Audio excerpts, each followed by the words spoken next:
This channel does not promote any violence, harmful, or illegal activities. All content provided by this channel is meant for an educational and information purpose only. 70 আসন বিশিষ্ট দিল্লি বিধানসভার vote গ্রহণ ইতিমধ্যেই শুরু হয়ে গিয়েছে এবং সেখানে হাড্ডাহাড্ডি লড়াই হবে। অবশ্যই সেই ভোটের খবরের দিকে আমরা নজর রাখবো, তবে প্রথমেই বেশ কিছু হেভিওয়েট ক্যান্ডিডেটের নাম আমরা আপনাদের সামনে তুলে ধরতে চাই এবং কোন কেন্দ্র থেকে কোন প্রার্থী লড়াই করছেন সেটাও আপনাদের সামনে আমরা তুলে ধরবো।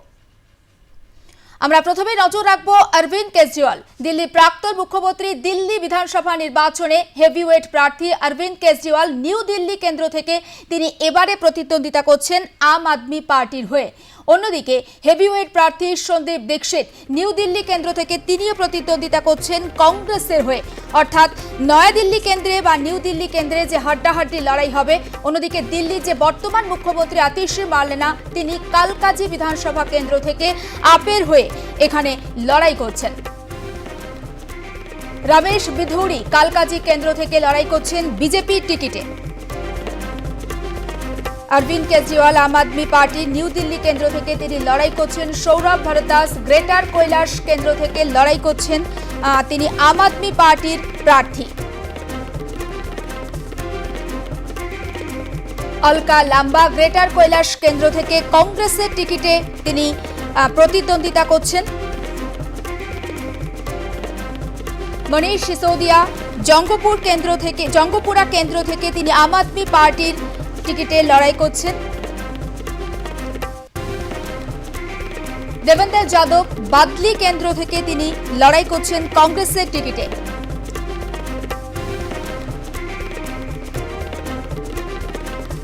অরবিন্দর সিং লাভলি গান্ধীনগর কেন্দ্র থেকে তিনি লড়াই করছেন বিজেপির হয়ে। সত্যেন্দ্র জৈন তিনি লড়াই করছেন শাকুর বস্তি কেন্দ্র থেকে আম আদমি পার্টির হয়ে। এবারে দিল্লি বিধানসভা নির্বাচন, 70 আসন বিশিষ্ট দিল্লি বিধানসভা নির্বাচনের এক দফাতেই আজকে ভোট হবে এবং 8 ফেব্রুয়ারি শনিবার ভোটের ফল প্রকাশ। এবং আরও একবার আপনাদেরকে জানিয়ে রাখতে চাই, ম্যাজিক ফিগার কিন্তু 36 আসন। সব থেকে বড় প্রশ্ন হচ্ছে 28 বছর পর কি দিল্লির কুর্সিতে বসতে পারবে বিজেপি, নাকি এক দশক পরে কংগ্রেস তারা তাদের হারানো জমি ফিরে পাবে, নাকি তৃতীয়বারের জন্য আম আদমি পার্টি ক্ষমতা ধরে রাখবে। সবটা নিয়ে কথা বলবো। আমাদের প্রতিনিধি সুচারু মিত্র সরাসরি রয়েছেন আমাদের সঙ্গে। সুচারু, এখনো পর্যন্ত সবেই ভোট গ্রহণ শুরু হয়েছে, কি আপডেট পাচ্ছি তোমার থেকে? লড়াই কি ত্রিমুখী হতে চলেছে?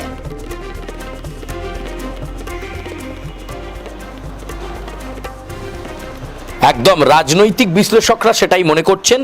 699 জন দিল্লি বিধানসভার ভোটে 699 জন প্রার্থীর ভাগ্য নির্ধারণ হবে। 220 কোম্পানি আধা সামরিক বাহিনী দিয়ে সকাল 7টা থেকে ভোট গ্রহণ পর্ব শুরু হয়েছে দিল্লি বিধানসভাতে। 70টা আসন। গতবারের যদি রেশিও দেখো তাহলে আম আদমি পার্টি প্রায় 33টা আসন পেয়েছিল, বাকি পেয়েছিল কংগ্রেস বিজেপি সবাই মিলিয়ে। ফলে সেখানে আবারও ক্ষমতা দখল বা ক্ষমতা ধরে রাখার লড়াইয়ে নেমে পড়েছেন অরবিন্দ কেজরিওয়াল এবং তার দল।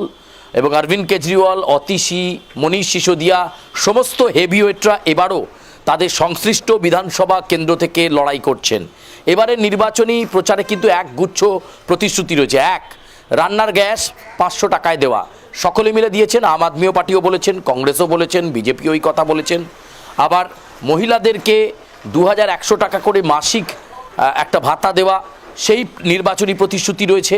আবার যদি দেখা যায় সেটা হচ্ছে যে মেয়েদের বিবাহের জন্য একটি অর্থ প্রদান, সে কথাও আম আদমি পার্টি এবং বিজেপি বলেছে। তবে এবার এই ত্রিমুখী লড়াই এবং সবচেয়ে বড় গুরুত্বপূর্ণ নয়াদিল্লি আসন থেকে আবার লড়ছেন অরবিন্দ কেজরিওয়াল। তার স্বচ্ছতা নিয়ে আগে প্রশ্ন তুলেছিল অনেকেই, এমনকি তাকে জেলে যেতে হয়েছিল, কিন্তু আবার তিনি লড়াই অবতীর্ণ এবং তিনি আবারও প্রমাণ করে দিতে চান যে তিনি কতটা স্বচ্ছ। ফলে সেই জায়গায় দাঁড়িয়ে অরবিন্দ কেজরিওয়াল নয়াদিল্লি থেকে লড়ছেন। তার উল্টো দিকে আবারও কংগ্রেসের চিরাচরিত প্রার্থী দীক্ষিত পরিবার থেকেই রয়েছেন, ফলে সন্দীপ দীক্ষিত। ফলে এই লড়াই অত্যন্ত চিত্তাকর্ষক হবে কথা বলা যায়। এবং সেই সঙ্গে তোমাকে জানাতে চাইব, মনীষ সিসোদিয়া রয়েছেন, অতিশী রয়েছেন। হেভিওয়েটদের দিকে আজকে নজর থাকছে। 699 জন প্রার্থী এই 70টা বিধানসভা কেন্দ্রে মিলিয়ে। ফলে অন্যান্য আঞ্চলিক দল থাকলেও মূলত আম আদমি পার্টি, কংগ্রেস এবং ভারতীয় জনতা পার্টির মধ্যে লড়াই। এবং যেটা জানা যাচ্ছে যে 8ই ফেব্রুয়ারি ফল ঘোষণা হবে, অর্থাৎ গণনা পর্ব রয়েছে 8ই ফেব্রুয়ারি। অত্যন্ত রাজনৈতিকভাবে তাৎপর্যপূর্ণ রাজধানীর এই ভোট। এবং তুমি যদি দেখো প্রায় 83 লক্ষ পুরুষ ভোটার রয়েছেন এবং মহিলা ভোটার রয়েছেন প্রায় 74 লক্ষের কাছাকাছি।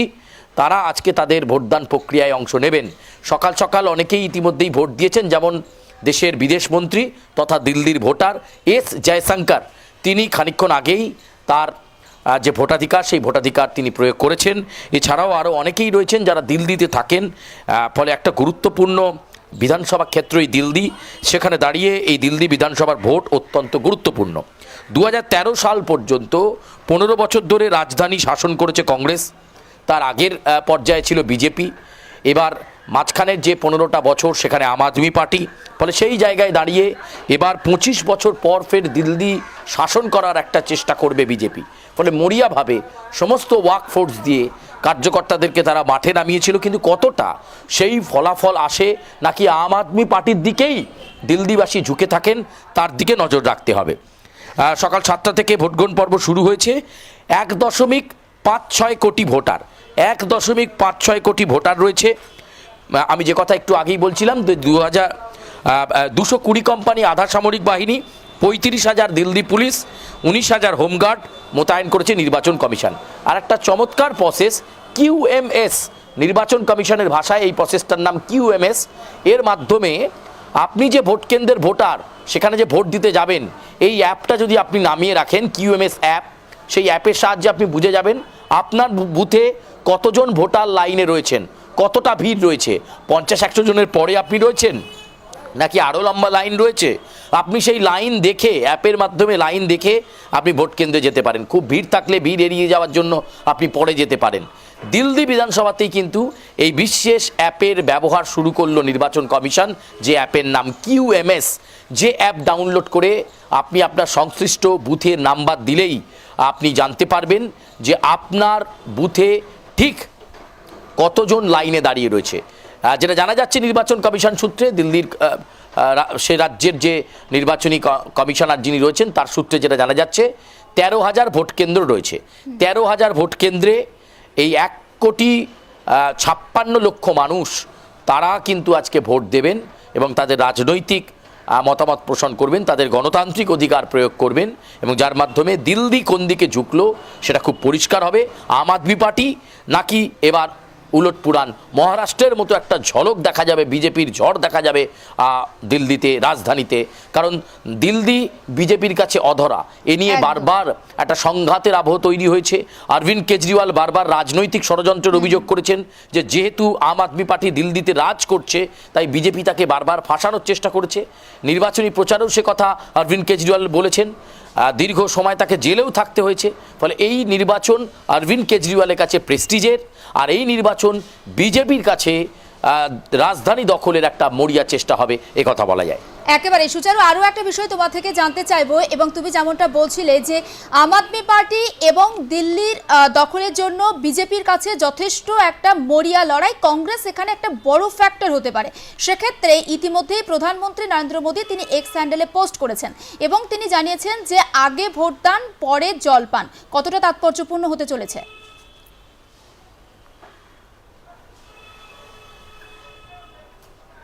না দেখো, তিনি দেশের একটি রাজনৈতিক দলের সর্বোচ্চ নেতা, দেশের প্রধানমন্ত্রী নরেন্দ্র মোদী। তুমি লক্ষ্য করে থাকবে যে রাজ্যেই যখন ভোট হোক না কেন, সেই রাজ্যের গণতান্ত্রিক প্রক্রিয়ায় যারা অংশ নিচ্ছেন তাদেরকে তিনি এই বার্তা দিয়ে থাকেন। বাংলায় পশ্চিমবঙ্গের নির্বাচনের ক্ষেত্রেও তুমি দেখেছো যে প্রধানমন্ত্রী নরেন্দ্র মোদী পশ্চিমবঙ্গবাসীকে শুভেচ্ছা দেন, ভোট দান করুন, এনকারেজ করেন। ফলে এটা সেই কাজটাই করেছেন, এক্স হ্যান্ডেলে পোস্ট করেছেন এবং বলেছেন আগে ভোটদান পরে জলপান, অর্থাৎ ভোটাধিকারের সংখ্যা যাতে কম না হয় সেই বিষয়টা দিকে গুরুত্ব দিয়েই তিনি এই বার্তা দিয়েছেন। এবং প্রধানমন্ত্রীর এই পোস্ট প্রত্যেকবারই আমি বললাম যে রুটিন মাফিক বিভিন্ন রাজ্যের নির্বাচনের ক্ষেত্রে তিনি এটা করে থাকেন।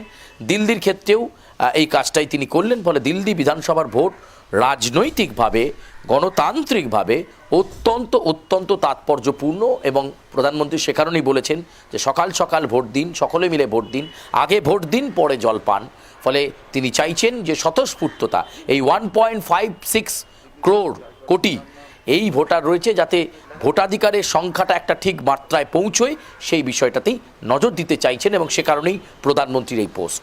আরও একটা বিষয় না জেনে তোমার থেকে পাচ্ছি না, আজকে যেখানে দিল্লি বিধানসভা নির্বাচনের ভোট গ্রহণ চলছে আর একই দিনে প্রধানমন্ত্রী নরেন্দ্র মোদীর কুম্ভ স্নান, কি মনে হচ্ছে?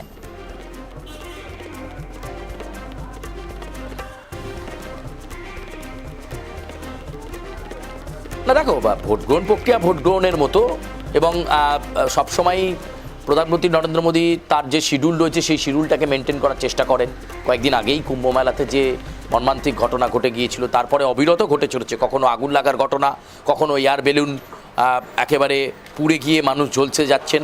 এর মধ্যেও মানুষকে এনকারেজ করার জন্য, উৎসাহিত করার জন্য এলাহাবাদে প্রয়াগরাজে যাচ্ছেন প্রধানমন্ত্রী নরেন্দ্র মোদী পুণ্য স্নান করতে, এবং সেখানে দেখার যে তিনি উৎসাহিত করার পর প্রয়াগরাজের পরিস্থিতি, কারণ বলা হচ্ছিল যে ভিড়ে খানিকটা ভাটা পড়তে শুরু করেছে, এত ইনসিডেন্ট, এত দুর্ঘটনা ঘটছে, ফলে প্রধানমন্ত্রী সেই উৎসাহিত করবার জন্য তিনি নিজেও আজকে কুম্ভ স্নানে অংশ নিচ্ছেন, অত্যন্ত তাৎপর্যপূর্ণ।